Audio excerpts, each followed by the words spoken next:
that hot mess they air in the mornings called The View issue not one, not two, not three, but 4 corrections, legal corrections, 4 legal notes. Not to mention what they did at that debate, where once again, they tried to fact check only one side. And then when their fact checks got fact checked, they cowered. They cowered in fear. I mean, this is a pattern with them. I think the problem with that show is that show has this very specific logical bubble in which they operate in. You know, and they always bring on a token conservative woman and they yell over her and silence her. And, you know, they did that with Megyn McKay. You believe that The View was the undisputed leader in drama. Think again. The outcome of Joe Rogan and Megyn Kelly's recent collaboration? A verbal assault so intense that it left The View's host speechless. It was a full-on reckoning rather than just criticism. This pair disproved the notion that the daytime TV queens were unchallenged. We're going to dissect every explosive moment that had The View running for cover, so stay tuned. I promise you won't want to miss this takedown. Go for it. Yeah, there's nothing there. Sometimes comics do that for fun. The other question is then, is that representative of a big constituency? I think probably yes. Well, a lot of MSNBC viewers are probably also thinking, I don't even think the MSNBC viewers. I think they're a little bit more sophisticated than that. Yeah. This is like low information, no matter who, like older housewives who are mad at the world. That's the appeal. Like clockwork, it begins with The View in full meltdown mode. 5 adult females shouting over one another like a frantic seance that has entirely gone awry. Whoopi seems to be attempting to figure out the meaning of life on a cocktail serviette, while Joy Behar is almost halfway through her daily moral crisis. In contrast, Sunny Hostin seems to be embroiled in a heated dispute with gravity. Every time someone uses a phrase like empowerment or democracy, the crowd claps in unison like submissive seals, but nobody is really listening since they are all too busy interrupting one another. If there was ever a midday TV period dedicated to complete, unadulterated anarchy, this would be it. Trump will be sworn in as the 47th president of the United States, yay, on January 20th of this month. Not everyone's happy about it, and many people would like us to be more focused on the insurrection that he personally unleashed. If you ask them, as we discussed earlier, they think it's as bad as like the Holocaust, and you don't have to take my word for it. It is Sunny Hostin. January 6th was an atrocity. It was one of the worst moments in American history. And when you think about the worst moments in American history, you know, like World War II, things that happened, you know, like the Holocaust, chattel slavery. Yeah, January 6th is right up there next to... A courageous person bravely attempts to formulate a cohesive idea among the pandemonium, but it is quickly overtaken by a tidal wave of crosstalk, theatrical gasps, and Ana Navarro's side-eye, which is so sharp it could curdle milk. This isn't a discussion. It's hardly even a discussion. With a live audience and a healthy dose of delusion, it's group therapy masquerading as a chat show. What emerges is less conversation and more of an echo chamber with professional lighting, where performance takes precedence over content and conviction over reason. Like a Glade plugin, you can almost smell the smugness leaking through the screen, but it smells like self-righteousness. In fairness, though, I mean, The View has to be, you know, if you average out The View hosts, among the dumbest people on television. And so it's like they say the thing that people are thinking, but they say it very directly, so they expose whatever. But I don't think some of them are dumb. You don't think so? No, I don't think Sunny is dumb. Deliberate? I think she's ideologically driven, and they have blinders on, for sure. I don't think Sunny's dumb. But Whoopi is certainly not the brightest person. And what she just said just doesn't make any sense. It's just like so silly to say. It's not a well thought out. It's like if you had an idea for a premise and it was totally baked and half baked and you went on stage with it and just couldn't. Then comes Joe Rogan, the human lying tester who has a sixth instinct for recognizing bullshit and a podcast microphone. His calm, somewhat concussed clarity somehow slices through the cacophony like a knife, yet he doesn't arrive with weapons blazing.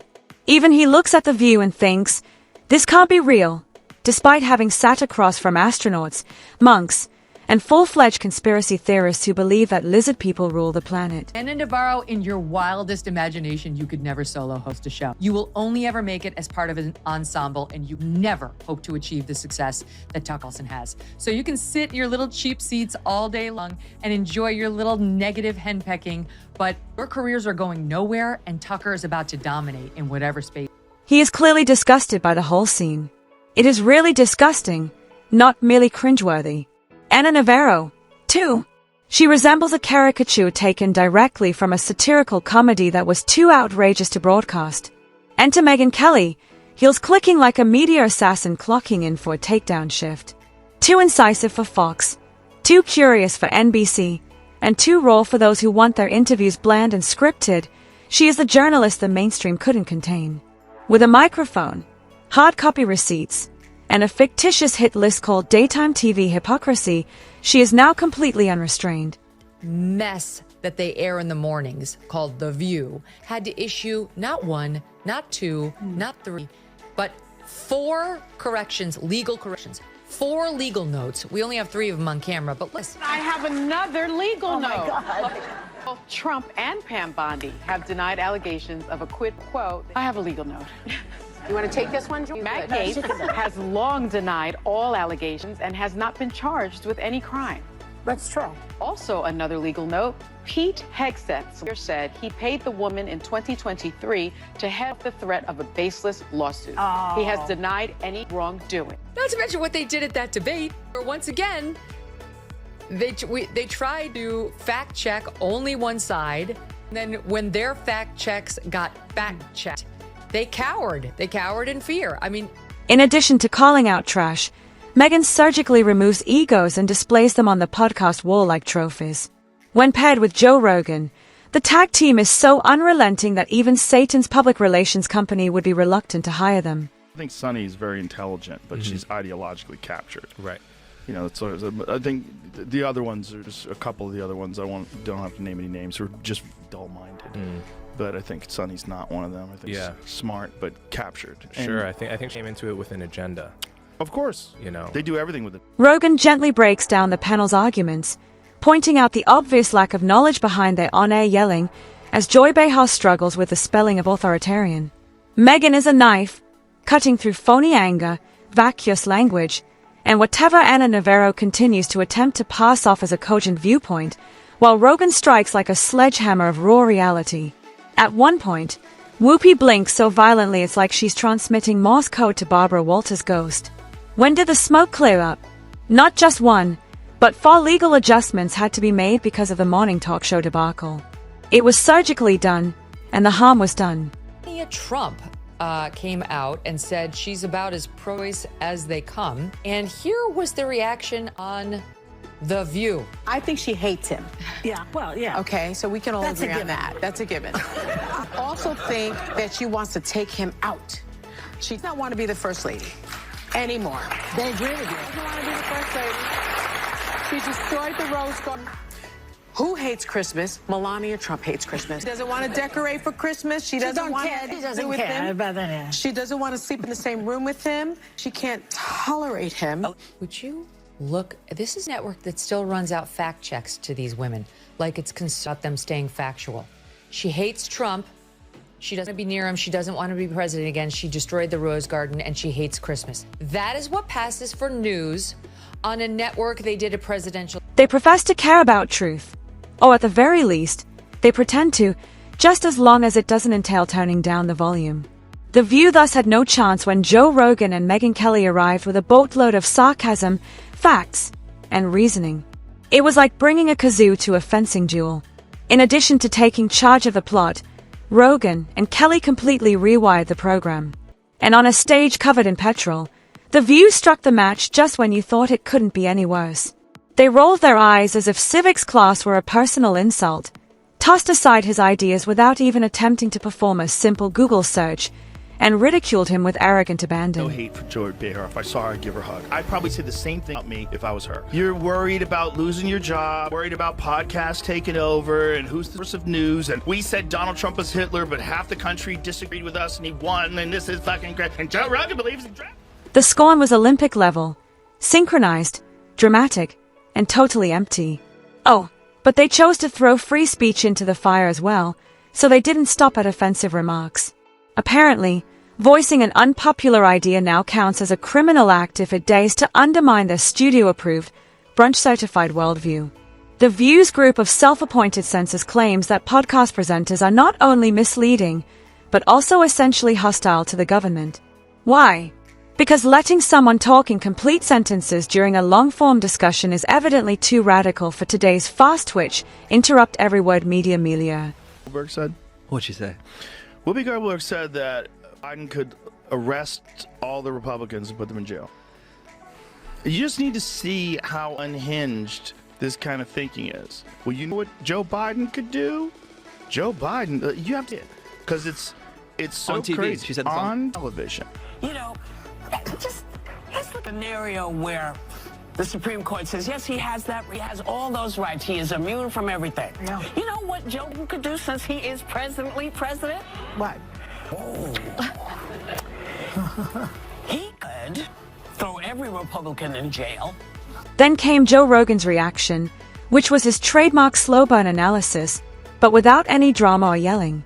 In all honesty, has anything ever more accurately characterized The View's editorial philosophy than Rogan's comparison of it to an inebriated man loudly critiquing a film he hasn't seen? The goal is to ride the wave of whatever story receives the most acclaim, not to educate anybody. He didn't need to yell. Joe Rogan only acted as a mirror, holding up their own inconsistencies, their own statements, and their unintentional comic performance. With the accuracy of a seasoned prosecutor, he set forth statements, receipts, and timestamps that shouted louder than any diatribe could. His tone was more akin to that of a weary instructor who just discovered the whole class copying and pasting from Wikipedia than it was that of an enraged commenter. Megyn refined her voice instead of raising it, in contrast to the caffeinated mayhem at The View. One by one, she ripped through their weak arguments with the cold precision of a lawyer tearing apart a child's book report. Hey, this is the most important part. This is right after she was saying, we are run by ABC News. You should trust us, not Joe Rogan, who believes dragons. So she by saying we should trust them because they're double-check ABC News, and then making the stupidest fucking statement. Like, you didn't listen to what I said. Yeah. You didn't listen to what the wildlife out, and that's only... Where Rogan gave clarity, Megyn came with courtroom-grade receipts and a rhetorical blowtorch. Without hesitation. No pity. Just fire, facts, and concentration. Except when it comes from them, everything is offensive. That's the unstated magic formula underlying The View. They're laughing at their political rivals like it's open MIC night at a roast, and then they're screaming in shock because someone said that males can't become pregnant. The double standard isn't subtle, it's the whole act. Furthermore, I have no personal animosity against Joy Behar. Once, I even saw her deliver a tender embrace. But it doesn't alter the fact that the program runs on a hypersensitive, selectively angry wavelength where consistency goes to die and irony takes center stage. Unless it has, of course, been filtered via the luxury of watching television throughout the day. Speaking of luxury, Joy Behar and Sonny Hostin were given Megyn Kelly's sharpest darts. She didn't mince words. The show's walking eye-roll symbol, Joy, received a lot of flack for seeming to be the high priestess of progressivism while spouting forth comments that would make a real feminist wish for earplugs. Sonny, too, with all the finesse of a wrecking ball, Megyn called out her transition from a top lawyer to a daily diva, taking a surgical blow to her conceit. Like a tornado ripping through a storehouse of hypocrisy, Megyn ripped through their phony moral superiority. Empowerment of women. However, the roast went beyond just personalities. It became surgical when the facts were revealed. Rogan and Kelly arrived with real research. Yes, the insane notion of reading whole transcripts, comprehending context, and seeing beyond the headline, while The View feeds on emotionally charged half-baked comments. Witchcraft. For instance, Megyn played video showing that a podcast episode that The View had labeled unsafe was really a talk on nutrition and the science behind frigid plunges. Scandalous, right? For example, Joy claimed that Joe Rogan was promoting hatred, but a little fact check showed that he was really a war veteran discussing meditation and PTSD. The horror! Megyn didn't simply call them out. She buried them behind a pile of context. And without even trying, Joe, who was always the cool-headed talkative monk, had already dismantled their whole worldview. The contrast hurt. These two were holding up mirrors as The View hid behind scripted self-righteousness and applause signals. Painful, funny, cruel mirrors. The View chose to attend a masterclass in disinformation and preach it as gospel just when you thought the hypocrisy could not get much worse.